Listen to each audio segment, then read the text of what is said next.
everybody, I'm Callie and I decided to do my project on Vincent van Gogh. When we were little, we were all shown his Starry Night painting. And to me, the painting that always stood out was not Starry Night, but it was sunflowers. Sunflowers have always touched my heart, and this just made me even more intrigued to learn about him.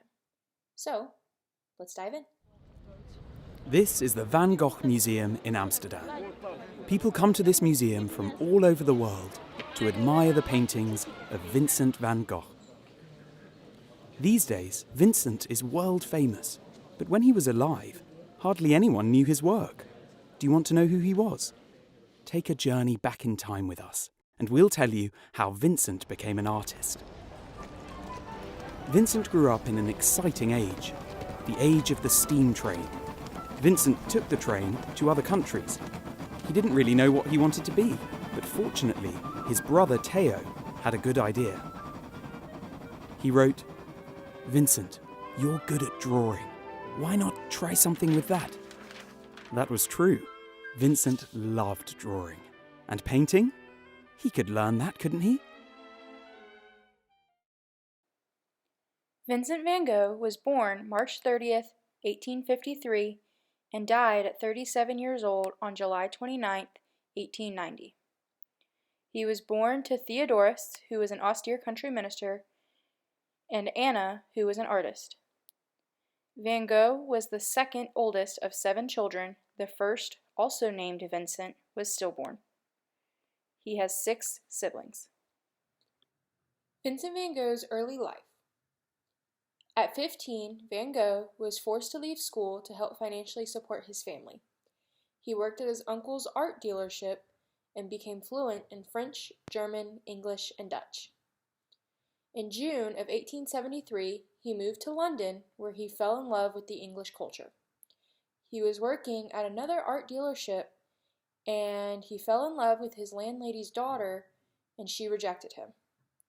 He suffered a breakdown and became angry. He told his consumers not to buy the worthless art, and it led him to being fired. He then devoted his life to God. When Van Gogh decided to devote his life to the church and God, he studied diligently for a year to take his entrance exam to the School of Theology in Amsterdam. He was denied the entrance to the School of Theology and the Church of Belgium because he refused to take the Latin exam, because to him, Latin was a dead language. When Van Gogh moved to the impoverished coal mine in the south of Belgium, this is the place where preachers are sent as punishment. He preached to the sick and drew pictures of the miners and their families. He was known as the Christ of the coal mines. The Evangelical Committee was not pleased and disagreed with his lifestyle. So, after a year, they refused to renew his contract, and he was forced to find another occupation. Van Gogh was attracted to troubled women, thinking that he could help them. He fell in love with his widowed cousin, and she was repulsed and fled home. He then moved to Hague and fell in love with an alcoholic prostitute. Eventually, she went back to prostitution, and Van Gogh became depressed. He then moved around to the Netherlands, drawing the landscape and its people. Van Gogh moved to Brussels to become an artist and was financially supported by his brother Theo. His art helped him emotionally through his depression, and in 1885 he painted The Potato Eaters. This was considered to be his first masterpiece. After painting The Potato Eaters, Van Gogh moved to Paris, where Theo welcomed him into his small apartment. In France, Impressionism was trending, and Van Gogh was inspired by the color and light. Later, he was influenced by Japanese art and began to study the Eastern philosophy to enhance his art and life. He wanted to travel to Japan for inspiration, but was told by Toulouse that the village of Arles was like Japan. In 1888, Vincent van Gogh traveled south of France to the village of Arles. Then he moved into the famous Yellow House.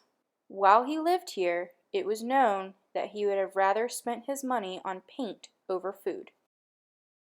Several of Van Gogh's paintings are now ranked as some of the most expensive paintings in the world. His most well-known paintings are Starry Night, Sunflowers, Irises, and his own self-portrait. Pictured, you see the drawing that Vincent van Gogh drew as he was living in the coal mine south of Belgium. Next, you see the potato eaters he painted in 1885. After that is the Café Terrace at night, which he painted in 1888. Also in 1888, he painted the Yellow House while he was living there. Lastly, after Van Gogh cut off his ear and went to the mental hospital, when he returned home, he painted his own self-portrait missing his ear. Now, when we were little, many of us were told the story of Vincent van Gogh's ear. Well, in December of 1888, Van Gogh's physical and mental health started to decline. Because he was known to have sipped on turpentine and eaten paint rather than eat food, Theo, his brother, offered Paul Gauguin money to watch over him.